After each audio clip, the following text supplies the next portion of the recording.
Hello, I'm Joseph Crudup, and this is my storybook.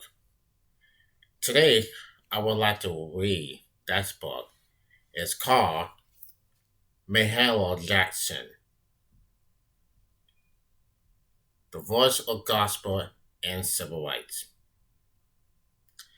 I want to read to this special book, the book called Mahalia Jackson, The Voice of Gospel and the Civil Rights. The lady that sings a gospel song and knows how that she can sing. She sings from her heart. She sings for her soul, and she sings for music and for the gospel. Now, I like to read this book. It's called Mahalia Jackson, and this is the best. This is a good book that I will read. So I'm gonna start reading this book. Start on the field page. Number one, I've been bucked and I've been scored.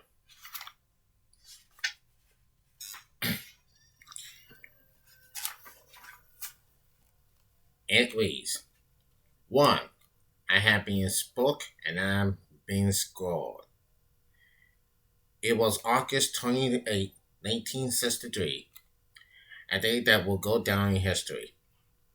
That afternoon, at the March of Washington for Jobs and Freedom, Dr. Martin Luther King Jr.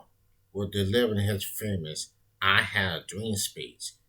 Important civil rights regulations were later passed as a result of this major civil rights demonstration in Washington, D.C. Another unforgettable voice will echo through the crowds on the Martin's Day. Mahalia Jackson had come to the nation's capital to sing when Dr. Martin Luther King invited her to perform. He even suggested a song for her to sing. It was an old spiritual. I'm being buckled and I'm being scored. Organizations of the march have been busy planning for months. On June 19, 1963, President John F. Kennedy has sent his proposed civil rights bill to Congress. The bill will give African Americans many rights long denied to them because of racial segregation and racial and discrimination. In some states in the Deep South, African Americans were not allowed to vote. They could not attend schools or use parks or other public factories. The assignation for whites only. Certain restaurants, theaters, and other businesses were also segregated, keeping blacks and whites separated in almost all aspects of their lives. Even drinking fountains were labeled for blacks or only whites. The proposed civil rights bill will grant African Americans the right to vote and to use public factories without discrimination. Some people did not think that was enough. They wanted an example bill that will also protect African Americans from being treated unfairly in the workplace. Organizations of the march urged the people to come to Washington, D.C. to show their support for a stronger civil rights bill. On the morning of August 28, 1963, the sun rose in a clear blue sky, but there were not many marchers in sight. By 7 a.m., more than 3,000 people milling about the grassroots arena area near the Washington Monument when anyone was together. But throughout the morning, that number quickly grew as people arrived on buses that had chanted for the event. According to the report in New York Times, more than 1,500 buses and 21 special trains brought people from all across the United States. 87 people from Los Angeles had shelter in a plane. Others came by car or van, and a group from Brooklyn, New York, made a 237-mile trip on foot. Before the day was over, more than 200,000 people were gathered. About 60,000 on them were white. At 11:30 a.m., the marchers began their almost 1 mile walk down Constitution and Independent Inverse to the Lincoln Memorial, where they marched. Mahalia Jackson found a seat on the platform, set up at the Lincoln Memorial for special guests. Singers Lena Horne and Sammy Davis Jr., and author James Baldwin at nearby. Other family faces on the platform included actors Paul Newman, James Garner, and Sandy Portage. Jackson watched as the marchers paraded along both sides of the refraction pool. Some singing songs such as Well shall overcome, We shall overcome. The official entity of the civil rights movement. Others claim phrases such as freedom, freedom, freedom. The demonstrators sat on either side of the refractory pool and in the gasping around, surrounding in the morning, waiting for the afternoon of music.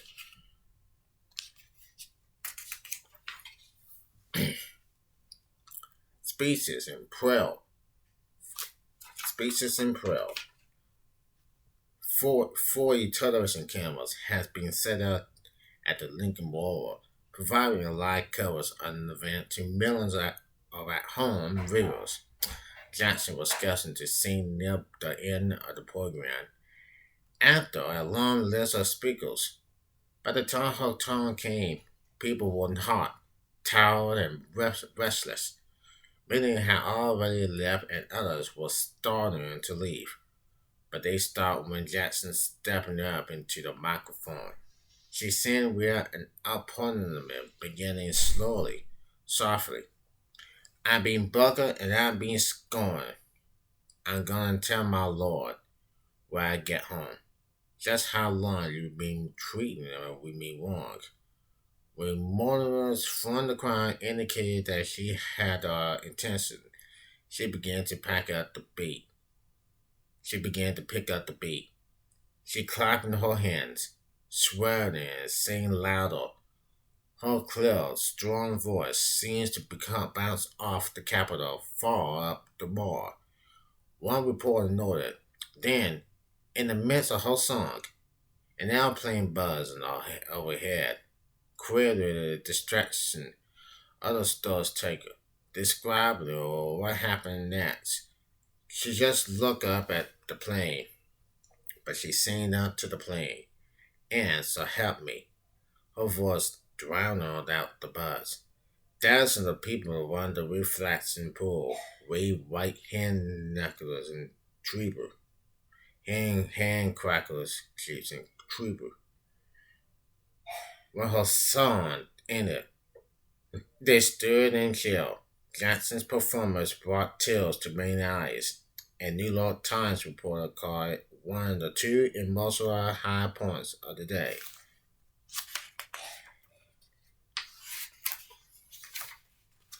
The other, the, the other high point was King shortly after Jackson's son was Dr. King's memorable "I Had a Dream" speech. Being part of that program was a special trouble for Jackson.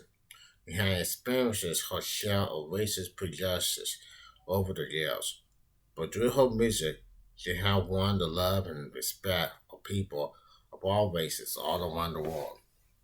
That was something that she could never had amazing as a child growing up in poverty in New Orleans, Louisiana. Two, a small girl with a big voice. Mahalia Jackson was named Mahalia after one of her mother's sisters, Mahalia Paul. Mahalia Mahalia, Mahalia literally added an I to her name, but her family and friends just called her Haley. There is some confusion about her birthday. Records at City Hall in New Orleans state that she was born in 1911, but Mahala's aunts disagreed. Mahalia was born a few months after her cousin Puritan Field. He was born in 1912, so Mahalia could not have been born in 1911. October the 26th, 1912 was the correct date, the aunt said. Mahalia's mother, Chastity Clark, already had a 3-year-old son, Peter Roosevelt Hunter. Mahalia, her brother, and her mother lived with some of Clark's six sisters and four of Mahalia's cousins. At one point, 13 people all lived together in a small home. Clark, Charlie Clark, could not afford to take time off from work, so she returned to her job as a domestic for the White family soon after Mahala's birth. That left Aunt Belle, her cousin Porterfield's mother, to nurse both babies. Porterfield and Mahala, the other aunts, also helped with the babies. Mahala was born with an eye infection, so her aunts kept her in darkening room. They were concerned that any light would cause her to go blind. They watched her eyes often until they had fastened clear. Mahala also had bowed legs. Her aunts treated that problem with a large last legs message. But it was not until later, after years of happy eating, that her legs finally straightened headed. Mahala's father, Johnny Jackson, lived nearby in a house he shared with his parents. During the day, he worked on the docks as a stevedore, loading cotton onto ships on the Mississippi River.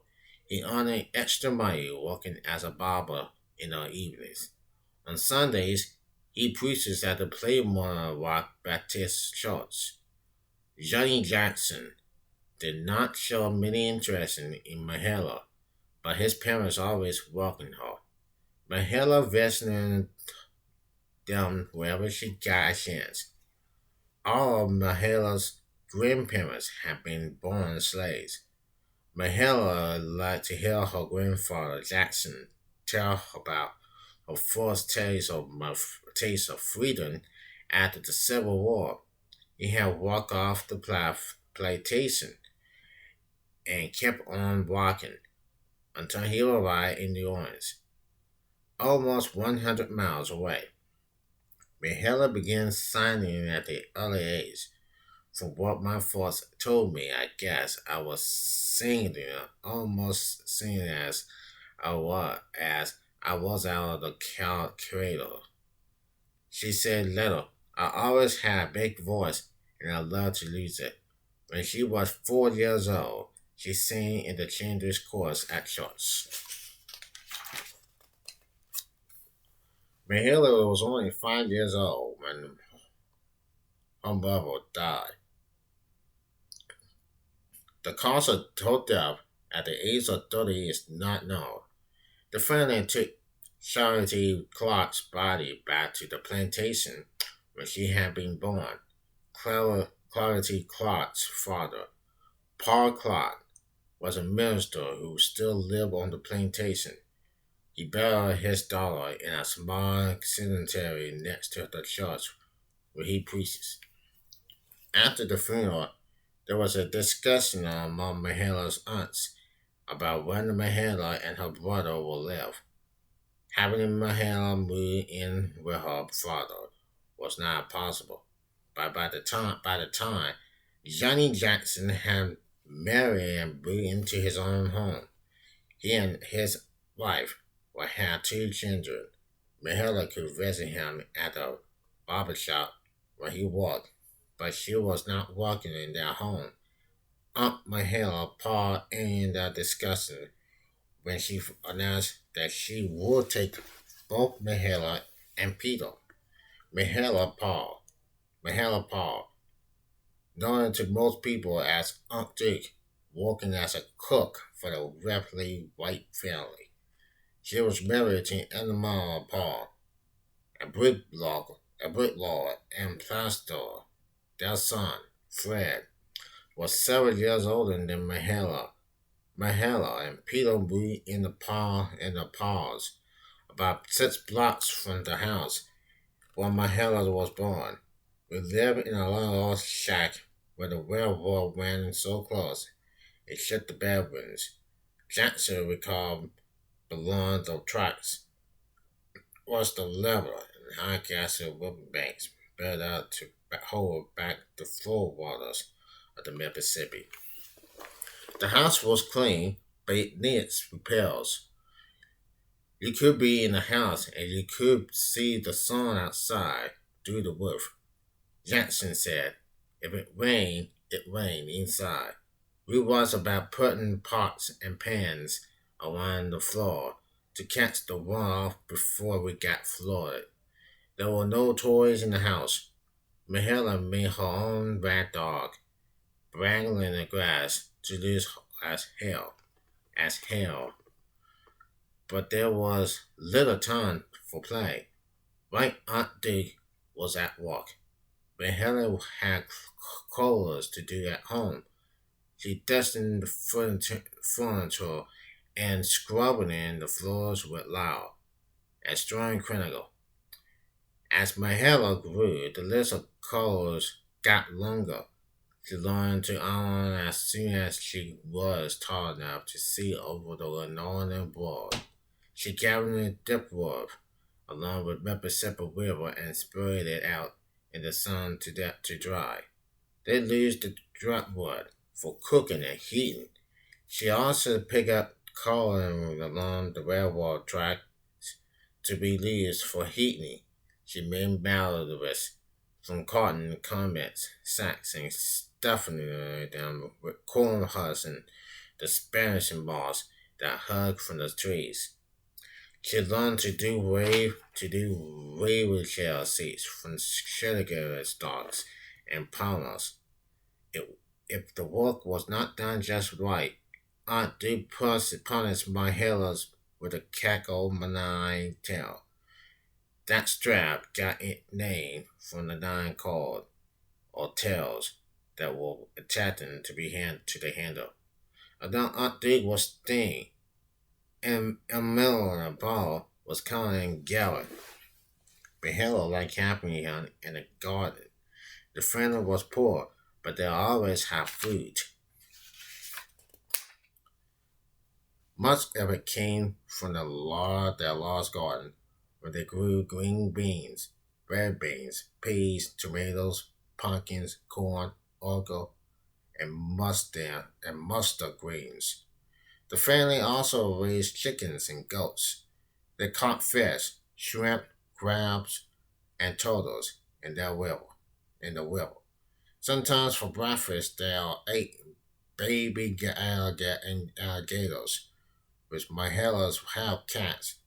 She learned to sneak up on the lawn alligators when they stoned themselves on a river bank. Then she would smack them on the head with a stick before they had a chance to slip away.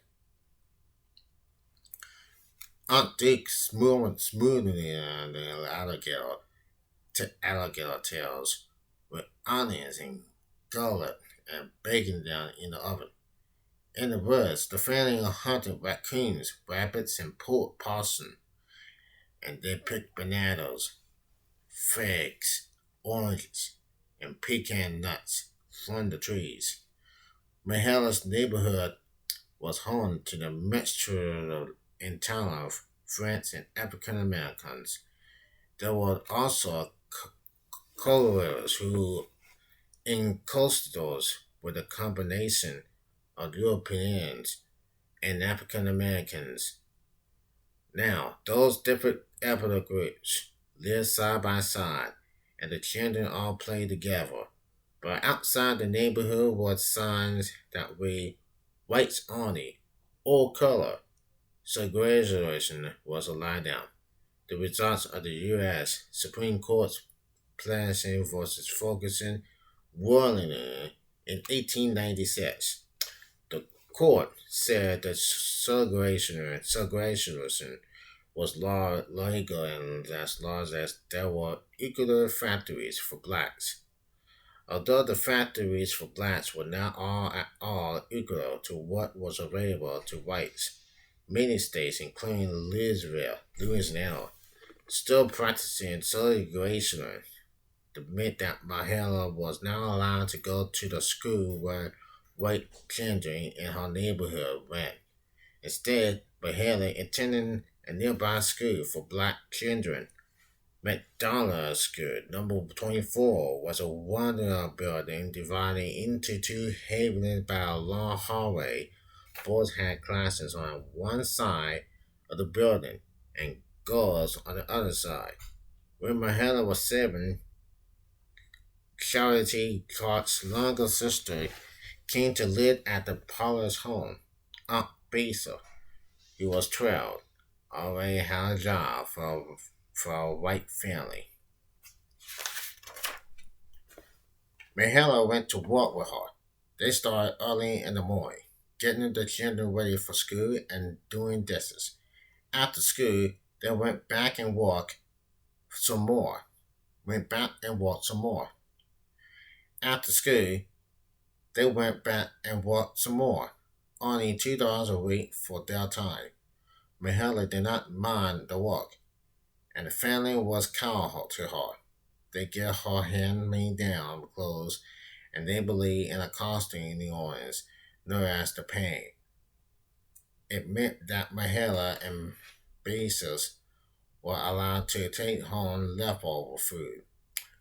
For recreation, rec- for recreation, Mahalia went to the Multiple Baptist Church.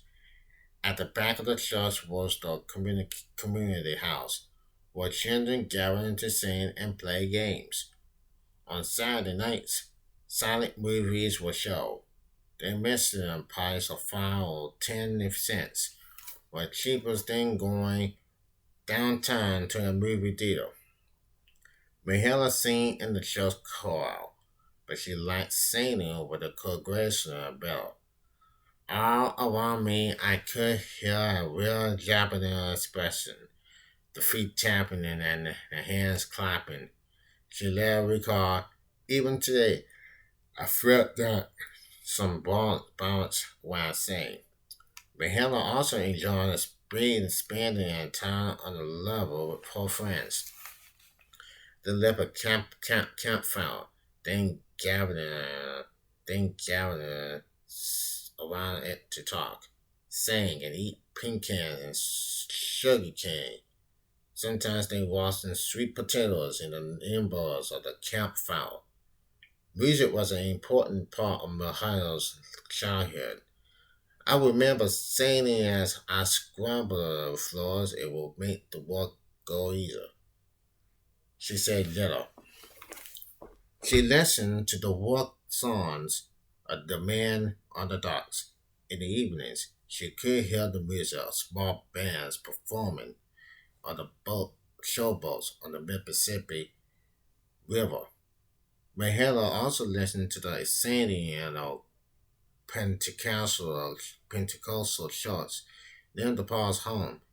The congratulars sang to the accompaniments on timbales, drums, and cymbals. Everybody sang and clapped and stomped their feet, singing with their whole bodies. Jackson Lilla said, Aunt Duke would not let Mahalia go into the church, but she could sit outside on the steps of their home and listen.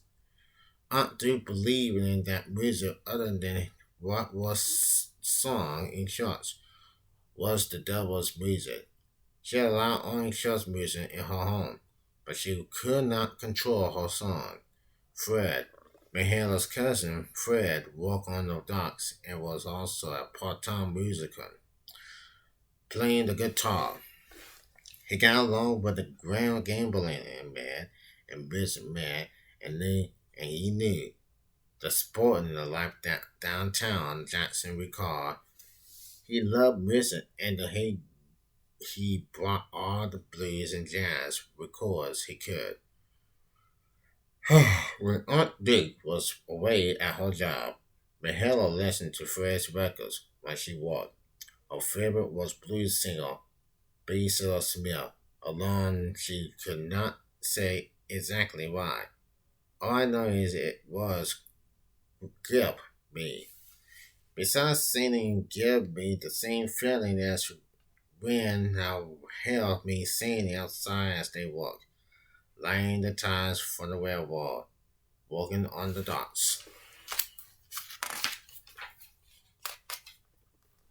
Jackson said Mahela sang along with Smith's records, imitating her style. Jazz bands playing on the back of trucks as they roll around town advising their upcoming performances. Lesser known bands play at lawn parties. New Orleans was noted for its beautiful lawns and parties Jackson recalled.